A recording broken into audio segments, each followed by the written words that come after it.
بإحسان إلى يوم الدين. السلام عليكم ورحمة الله وبركاته. همه شما پدرهای عزیز، پدرهای مهربان و برادرای خیلی گرامی و برادرای اسلامی، شما را به این روزی که بهترین روز هفته هست و مکافاتش حج خداوند در نامه اعمال ما و شما می نویسد تبریک و تهنیت می گویم و همه شما را به این خانه خدا برای بندگی خوش آمدید می گویم. البته دائم ذکر می کنیم و دائم در خاطر خود می گذرانم که همه ما و شما به یک نعمتی که خیلی قیمت است و خیلی ارزش کلانی دارد که امروز خداوند وی را ارزان کرده است، وی را برای ما و شما بی قدر ساخته است.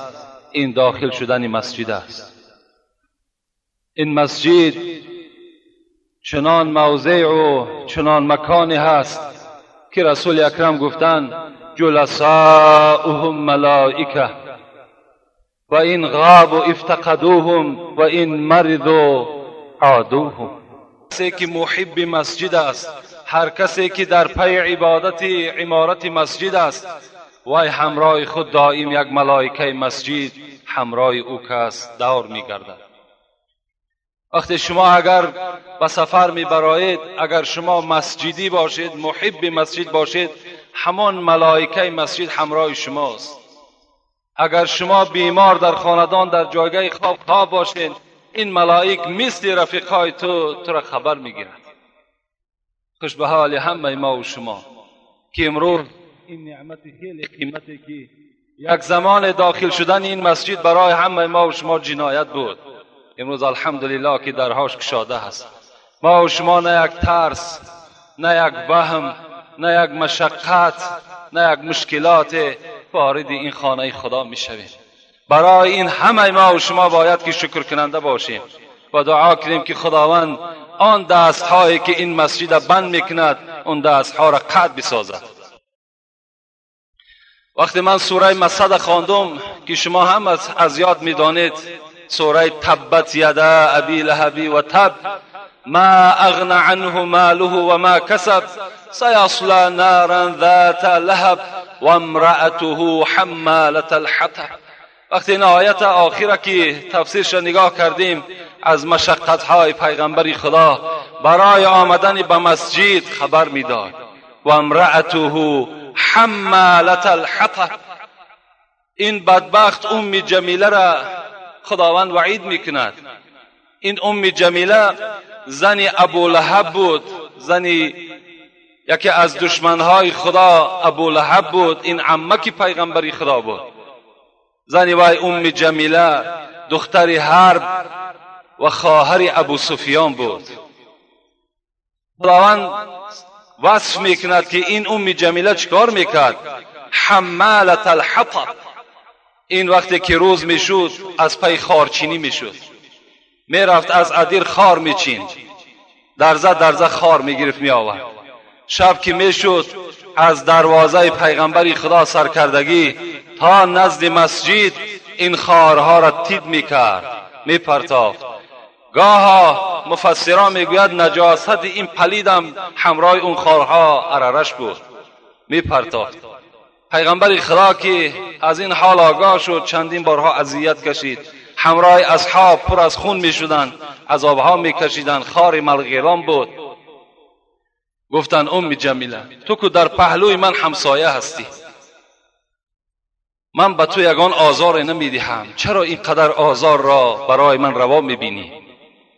این دشمن خدا خرسند میشد که محمد را آزار من تأثیر میکند. تاریخ محاربی میگوید در تفسیر، روز میگه در بازار نگاه کردم یک جوان آواز بلند فریاد میزد، کسی بگوید که لا اله الا الله محمد رسول الله در نزد خدا نجات مییابد. و از پس او نگاه کردم یک مرد را که یک سنگ در دست داشت، گاه در پشت این جوان میزد، گاه در پای این جوان میزد. این بازار بازار ظلمجاز بود میگه در مکه مکرمه. وقتی من پرسان کردم حیرت ماندم این جوان کیست و این مرد کی باشد؟ گفتند این جوانی که میبینیم مردم را دعوتی به لا اله الا الله محمد رسول الله کرده ایستاده است، این محمد است صلی الله علیه و سلم. و این مردی که از پس او میزند و پشت مبارک اینو پایهای این خونالود کرده است، این ابو لهب است، این شوهر ام جمیله است. شوهر جدا آزار میداد، زن جدا آزار میداد. وقتی خداوند آیت وعید روان کرد، سیصلا نارا ذات الهب، زود است ای محمد غمگین نشو، این ابو لهب همراه ام جمیله، همراه زن خودش وارد دوزخ میگردد. ام جمیله میگه در دست یک سنگ گرفت و خانه کعبه آمد. اونجا رسول اکرم نشسته بود، در پهلوی ابوبکر صدیق نشسته بود. سنگ را گرفت آمد ابوبکر را دید، گفت ابوبکر این رفیقی تو در کجاست؟ مرا حجب میکند، مرا مسخره میکند، میگوید که من همراه شوهر خود وارد دوزخ میشم. اگر محمد را بیابم این سنگ در فرق سر او زده میشود. مفسران میگوید این معجزه پیغمبر بود، در پهلوی ابوبکر نشسته بود، لکن خدا چشمان ام جمیله را کور کرده بود، نمیدید. ابوبکر گفت ام جمیله در پهلوی من کی نشسته است؟ این ام جمیله گفت چی مرا مسخره میکنی مثل دوستت؟ در پهلوی تو کسی نیست. این آزارهای ابو جهل و ام جمیله برای آمدن پیغمبر خدا به مسجد، یا برای آنی که فقط چی میگفت؟ ربی الله، خدای من یک و یگانه هست. همه این آزارها بهر همین بود. الحمدلله که امروز این آزار که در ما و شما دیده نمی شود، این باید همه ما و شما شکرانه کنیم. و این راحت که الحال شما یافتید، این راحت هم همه مشقت اون حضرت بود که امروز ما و شما به این روزهای نیک رسیدیم. جمعه پیشین موعظه ما و شما در باب نشانه های قیامت بود. الحمدلله که از این نشانه ها 7 نشانه شما شنیدید و باقی از این 3 نشانه دیگر مانده است که الحمدلله الحال خداوند زبان ما را گویا بگرداند برای شما این سرگذشت 3 علامت دیگر را به سمع شما میرسانیم. عن ابن عباس رضی الله تعالی عنه قال كان رسول الله صلى الله عليه وسلم يعلمنا هذا الدعاء كما يعلمنا السورة من القرآن. ابن عباس میگوید پیغمبر خدا یک دعا را برای ما بسیار تعلیم میداد، چگونه ای که یک سوره از قرآن را برای ما می آموزانید، این دعا را هم برای ما دائم تکرار میکرد که پس هر یک نماز هر یک امتی من این دعا را بخواند. این چه دعا باشد که مثل سوره قرآن پیغمبر خدا بر امت تأکید کردند که اذیت بنماید. اللهم اینی اعوذ بک من عذاب القبر و اعوذ بک من عذاب جهنم و اعوذ بک من فتنة المحیا والممات و اعوذ بک من فتنة المسیح الدجال. پیغمبر خدا فرمودند پروردگارا پناه طلب میکنم به سوی تو، اولا از عذاب جهنم، از عذاب دوزخ که برای بنده های گناهگار آماده شده است و حرارت او از حرارت دنیا 70 برابر زائد است. خدایا به سوی تو از او پناه طلب میکنم و خدایا به سوی تو از عذاب قبر پناه طلب میکنم که عذاب قبر بر همه رسیدنی است. به سر قبر یکی رفتم و گفتم چونی؟ حضرت جامی میگوید رفیقم از دنیا گذشت، رفته پرسان کنم حالی تو در این خانه چگونه است. به سر قبر یکی رفتم و گفتم چونی؟ گفت احوال چی پرسی که بیایی دانی؟ احوال مرا چی میپرسی؟ این احوال ما برای تو چگونه بیان کنم؟ وقتی که تو وارد این خانه شوی خود آگاه میشه که این حالت چه حالت است. پیغمبر خدا دعا پناه طلب کردن، خدایا از عذاب قبر مرا نگه بدار. و سیوم گفتن خدایا از فتنه های زندگی و فتنه های وقتی جان سپاری نگاه بدار. و در آخر گفتن خدایا از فتنه مسیح دجال ما را نگه بدار. این دعای هست که همه شما پیغمبر خدا تعلیم دادند که بعد هر یک نماز شما پناه طلب کنید. برادرای عزیز، شما یک خلاصه برارید. پیغمبری که اینقدر عظمتی داشت، اینقدر بزرگی داشت، از فتنه دجال پناه طلب کردند. فتنه دجال خیلی فتنه کلانی هست. حضرت حذیفه میگوید همراه اصحاب پیغمبر خدا در باب قیامت بحث داشتیم. بناگاه رسول اکرم از پیش ما گذر کرد، گفت موضوع شما چی موضوع هست؟ گفتیم موضوع قیامت است. رسول الله گفتن لن تقوم ساعت حتی تکون قبلها 10 آیات. ای امتان من، تا 10 نشانه را شما با چشم خود نبینید قیامت آن روز وحشت بالای شما نمی آید. که آن چی بود؟ یکم طلوع آفتاب بود، از جانب مغرب به جانب مشرق حرکت میکند. دوم دابت الارض بود که با مردم سخن میگوید، جانور است، با زبان آدمی گپ میزند، ما و شما را نصیحت میکند. سیوم دخان بود، دوده بود که 40 روز در روی زمین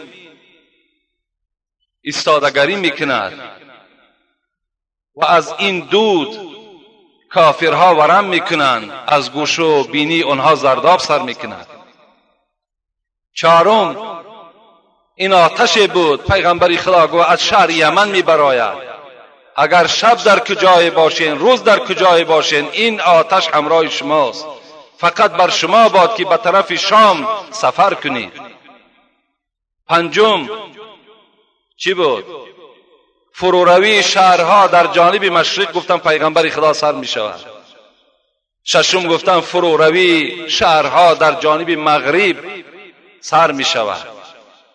هفتم گفتن فروروی زمینها در جزیره های عرب سر می شود. اینا هم نشانه های قیامت است. هشتم پیغمبر خدا گفتن دجال می براید. نهم گفتن حضرت عیسی پایان می شود.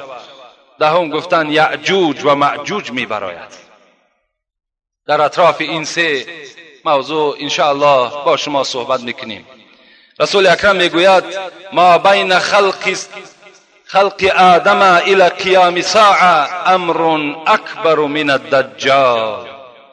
از آفرینش حضرت آدم تا روز قیامت هیچ امر، هیچ فتنه بزرگتر از فتنه دجال نیست. از آفرینش آدم تا روز قیامت از فتنه دجال دیده دیگر فتنه سختر وجود ندارد. گفتم پیغمبر اینقدر فتنه کلانی هست. فرزند حضرت عمر عبدالله خدا رحمت و مغفرت چون کند گفتن انطلق عمر رضی الله تعالی عنه فی رهط من اصحاب النبی مع النبی قبل ابن سیاد. حضرت عبدالله گفتن روز پدرم فی رهطین آمده است. در این عباره حدیث پیغمبری خدا رهط گفته عربها از 3 نفر تا 7 نفر رهطین میگویند. حضرت عمر میگوید 3 نفر بود، 5 نفر بود یا 7 نفر بود، همراه خودش و همراهی پیغمبر خدا به جانب ابن سیاد رفتند. بسیار توجه کنین، ابن سیاد این کی باشد؟ حتی وجده یلعب مع غلمان. حضرت عبدالله میگوید این جوان رسول اکرم همراه حضرت عمر و چند یار خود وقتی که به نزد ابن صیاد رفتن، ابن صیاد با کودک ها بازی داشت، خود کودک بود، نابالغ بود، شاید 10 ساله بود، شاید 11 ساله بچه بود. فلم یشعر، وای حس نکرد که در پشت این ابن صیاد این بچه صیاد بود، لکن خود نام این بچه صاف نام داشت. حس نکرد در پشتش پیغمبر خدا ایستاده است. حضرت عبدالله میگوید حتی ضرب رسول الله صلی الله علیه و سلم بیده زهره، رسول اکرم دستش میگه برداشت در پشت این ابن صیاد زد و این جوان 10 ساله به سوی پیغمبر خدا نگاه کرد. رسول الله گفت اتشهد انی رسول الله؟ ای ابن صیاد، تو گواهی میدهی این که من پیغمبر خدا هستم؟ قال ابن صیاد اشهد انک رسول الله الامیین، من گواهی میدهم این که تو پیغمبر عرب ها هستی، پیغمبر من نیستی. اتشهد انک انی رسول الله؟ ابن صیاد میگد به جانب پیغمبر گشته گفت آیا ای محمد تو گواهی میدهی که من پیغمبر هستم؟ رسول اکرم گفتند آمنت بالله و رسولی، من ایمانی بر خدا دارم و ایمانی به پیغمبرهای خدا دارم. رسول الله گفتند ابن صیاد آیا برایت یگان خبرهای از غیب می آید؟ ابن صیاد گفتند بله. گفتند خبرهای می آید، بعضی اشان حق هستند، بعضی اشان ناحق هستند. رسول الله گفتند حق را با ناحق آمیخته میکنی؟ آیا حق را از ناحق جدا کرده میتونی؟ این بحث بین محمد است و بین ابن صیاد 10 ساله بچه است. و رسول اکرم برای امتحان که از غیب درک دارد یا نه به طرف ابن صیاد گفت الحال من در خاطر خود یک آیت، یک سوره را میگذرانم، خبر ده کدام سوره را من میگذرانم؟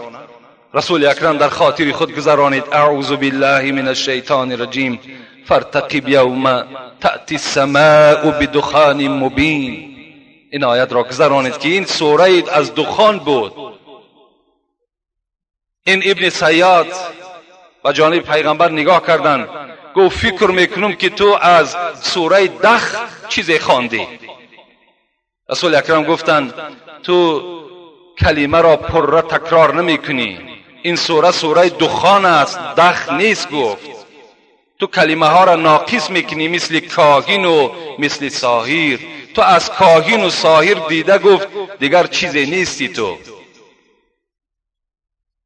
و رسول اکرم به جانب او نگاه میکرد. عمر چی گفتند؟ ایذن لی فیه اضرب عنقه، پیغمبر خدا اجازت نمیدهی که این جوان را الحال به کارد خود گردن وی جدا کنم. رسول اکرم چی گفتند؟ یکنه فلا تسلط علیه. عمر گفتند اگر همین دجال باشد تو وی کشته نمیتونی، و این لم یکنه، اگر این دجال نباشد فلا خیر لک فی قتله، بس هیچ فایده نیست به کشتن این ساحر. حضرت قرطبی میگوید، تفسیر قرطبی خیلی تفسیر با قوتی هست، میگوید همین ابن صیاد دجال است.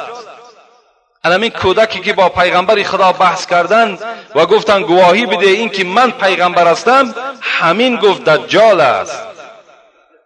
دجال الحال در مکان از مکانها وجود دارد. در کجاست این خدا میداند. ابی ابن کعب میگوید که راوی این حدیث هم عبدالله ابن عمر است. میگوید روزی با پیغمبر خدا به باغ از باغهای خرما رفتیم و همین ابن صیاد، همین صاف در بالای بخمل خواب بود میگد و رسول اکرم میگه از جانب سری وی رفته در پس یک خرمای پنهان شدند، خواستند آن چیزی که وی میگوید گوش اندازند چی میگوید تا که از حال ابن صیاد آگاه شود. لکن میگن مادر انصاف پیغمبر خدا را که دید در پس خرما پنهان شد، فرزند خدا فریاد کرد صاف به نزد من بیا. رسول الله میگوید اگر مادرش فریاد نمیزد هر آینه ما میفهمیدیم که ابن سیاد آیا دجال است یا دجال نیست.